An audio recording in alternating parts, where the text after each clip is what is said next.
You've probably seen the list before: squats, lunges, leg press, calf raises, step-ups, the usual suspects every fitness article tells seniors to do for stronger legs. But here's what nobody's talking about. Seniors are quietly quitting these exercises in huge numbers, not because they're lazy, not because they gave up, but because something about these exercises isn't working for their body, their life, or their goals, and nobody ever told them why. In this video, I'm going to show you exactly which 5 popular leg exercises seniors are walking away from, the real reasons they're doing it, and what to do instead so you actually keep making progress. This isn't the usual modify your squat advice. What I found goes much deeper than that, and honestly, some of it surprised even me. Let's get into it. The first exercise seniors are quitting is the leg extension machine. You've seen this one in every gym. You sit down, lock your ankles under a padded bar, and kick your legs straight out to work your quads. On paper, it sounds perfectly fine. Strengthen the quads, protect the knees, done. But here's what actually happens for a lot of seniors. You sit down, you start the movement, and somewhere around the halfway point, you feel this dull, grinding, uncomfortable pressure right under your kneecap.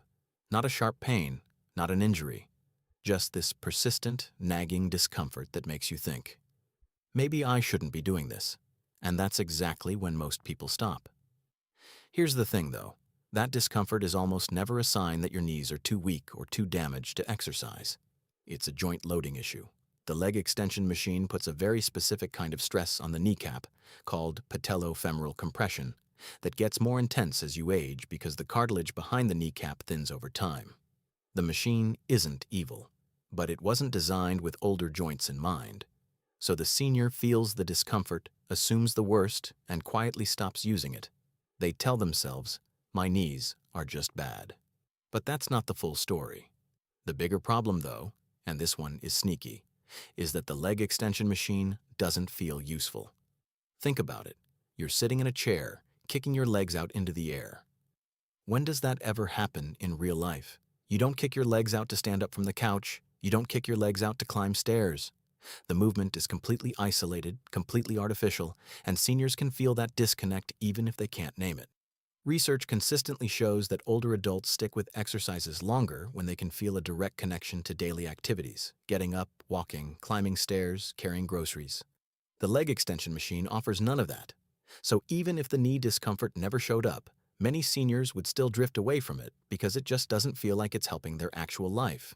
That's the pattern you're going to see with every exercise on this list. It's almost never just one reason. There's always a physical layer and a psychological layer working together to push someone away. So what works better than the leg extension? Sit-to-stand exercises, literally practicing standing up from a chair, slowly and with control. That movement loads the quads in a way that directly translates to real life. It doesn't put that grinding pressure on the kneecap, and every single rep feels like something that matters. We'll talk more about better alternatives as we go, but keep that one in your back pocket. The second exercise seniors are quitting is the lunge, and this one has a really interesting reason behind it that most people never consider.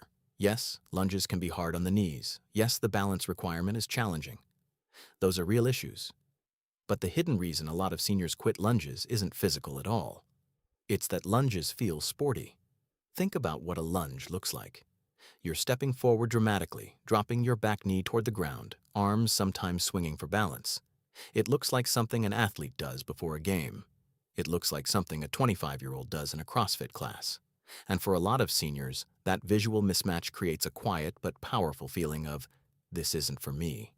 That feeling is more powerful than most fitness professionals realize. When an exercise feels culturally mismatched, when it feels too gym-like, too young, too intense, or too athletic, people stop doing it. Not with a dramatic announcement. They just quietly skip it one day, then another day, then it's gone from the routine entirely. But there's a physical layer too.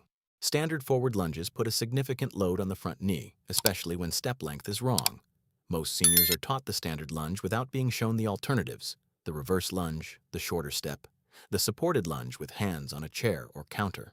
Without those modifications, the exercise feels too hard, too risky, and too easy to hurt yourself on. Here's why this matters in the bigger picture. The lunge pattern, stepping, shifting weight, lowering, and rising, is one of the most important movement patterns for daily life. Every time you walk upstairs, step over something on the ground, or get in and out of a car, you're doing a version of a lunge. Abandoning the lunge pattern doesn't just cost you gym progress, it slowly costs you real-world function. The fix isn't to push through the discomfort or force yourself to love lunges. The fix is to find the version of the lunge that fits your body. A reverse lunge, where you step backward instead of forward, dramatically reduces the stress on the front knee and feels more stable for most people. Add a chair or counter for support, shorten the step, and suddenly the exercise becomes accessible again. Same movement pattern, completely different experience. That's important. But the next exercise on this list has a dropout reason that's almost the opposite, and it's one most people never even think about. The third exercise seniors are quitting is the wall sit. Now, this one is fascinating because the reason people quit it has almost nothing to do with the exercise being too hard. Wall sits are actually incredibly effective for building quad strength and knee stability without any impact, without any equipment, and without any complex movement. You lean your back against a wall, slide down until your thighs are roughly parallel to the floor, and hold. That's it. The problem is what happens about 15 seconds in. Your thighs start to burn. Not a little. A lot. And that burning sensation, which is completely normal, completely safe, and actually a sign the exercise is working, gets misread. Most seniors feel that burn and think, "This is hurting me. I should stop." It's not pain. It's muscular fatigue. There's a big difference. But if nobody ever explained that difference to you, your brain defaults to the most protective interpretation. Stop. This feels wrong. So they stop. They feel like they failed the exercise. And because it burned so intensely so quickly, they assume the exercise is somehow unfair or too intense for them specifically, when actually that burn is the whole point. There's a second layer to this one too. Wall sits are isometric. That means you're not moving. You're just holding a position. And for a lot of seniors, that creates a psychological problem. It doesn't feel like exercise. You're not lifting anything. You're not stepping anywhere. You're just standing against a wall. That perception, "I'm not doing enough," can make people abandon an exercise that is actually working extremely hard on their muscles. Here's why wall sits deserve a second chance. Building quad strength through isometric holds has been shown to reduce knee pain, improve stability on stairs, and make standing up from low surfaces significantly easier. And because there's no impact and no movement, the injury risk is extremely low. For seniors dealing with knee arthritis or post-surgery recovery, wall sits can be one of the safest and most effective tools available. The key is reframing the burn. That sensation isn't damage, it's your muscles working. And working is exactly what you want. Start with 10 seconds, build to 20, then 30. Track your time so you can see real progress. That visible improvement, "I held it for 40 seconds today when I could only do 15 last month," becomes its own motivation to keep going. But here's where it gets even more interesting, because the next exercise on this list is being abandoned for a completely different reason, one that's more about fear than anything else. The fourth exercise seniors are quitting is the step-up. Step-ups are simple in theory. You stand in front of a step or a low platform, step up with one foot, bring the other foot up, then step back down. Repeat. It directly trains the muscles you use for climbing stairs, which is one of the most important functional skills for independent living. So why are seniors abandoning it? One bad experience. That's often all it takes. A slight wobble, a near miss, a moment where the foot didn't land quite right and the heart rate spiked with a jolt of fear. It doesn't have to be a fall. It doesn't have to be an injury. Just that one moment of instability is enough to make the brain flag this exercise as dangerous. And once the brain flags something as dangerous, it takes a lot of convincing to override that signal. This is actually a well-documented psychological pattern.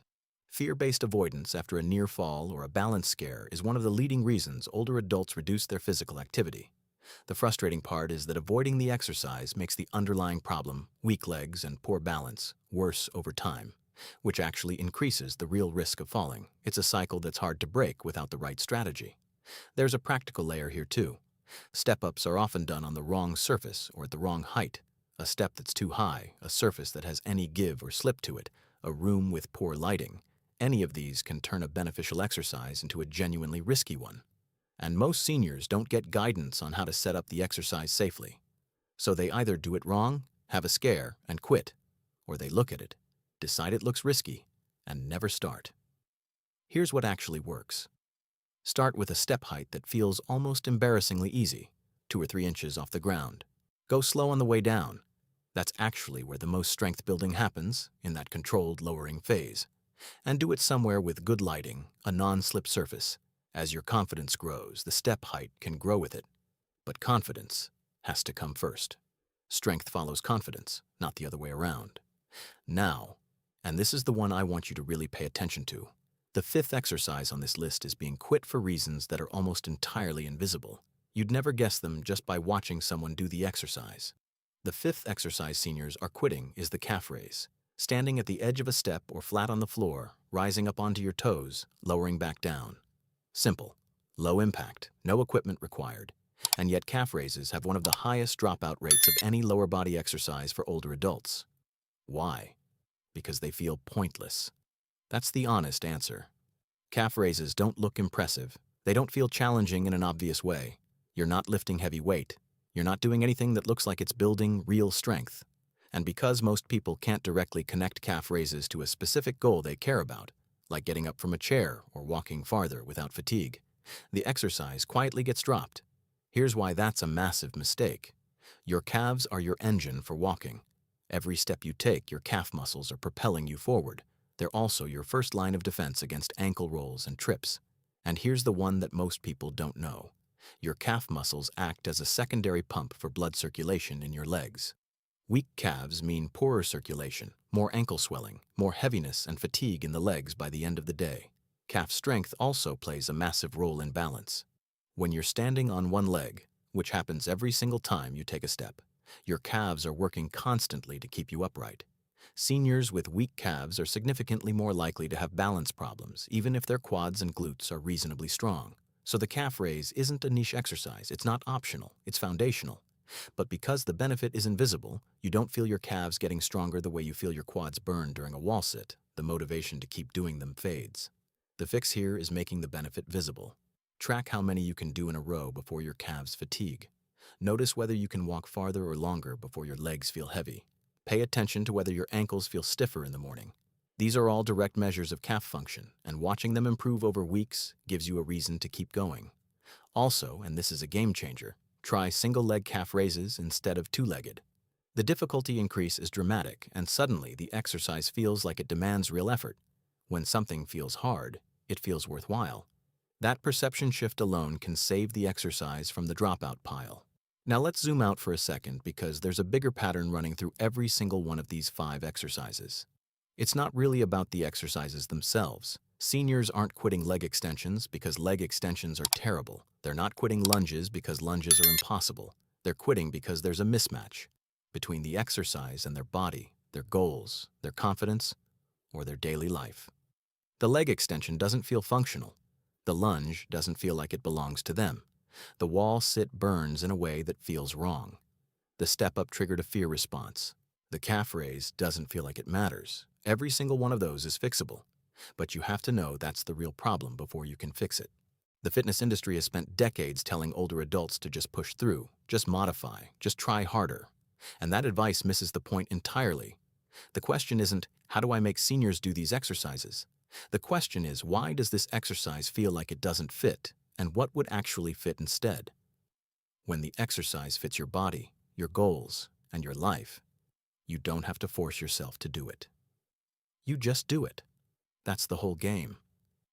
Here's a quick summary of what we covered so you can take action right away. The leg extension machine creates kneecap discomfort and doesn't feel functional. Replace it with sit-to-stand practice from a chair. Lunges feel sporty and unstable. Switch to reverse lunges with support and a shorter step length. Wall sits burn intensely and feel static. Reframe the burn as the exercise working. Start with short holds and track your time. Step-ups trigger fear after one bad experience. Start with a very low step height, use hand support, and go slow on the way down. Calf raises feel pointless. Make the benefit visible by tracking reps and trying single-leg variations to increase the challenge. None of these exercises need to be abandoned permanently. They just need to be approached in a way that actually fits you. You're not too old to get stronger. You're just too smart to keep doing exercises that don't fit your life. Now go do something about it.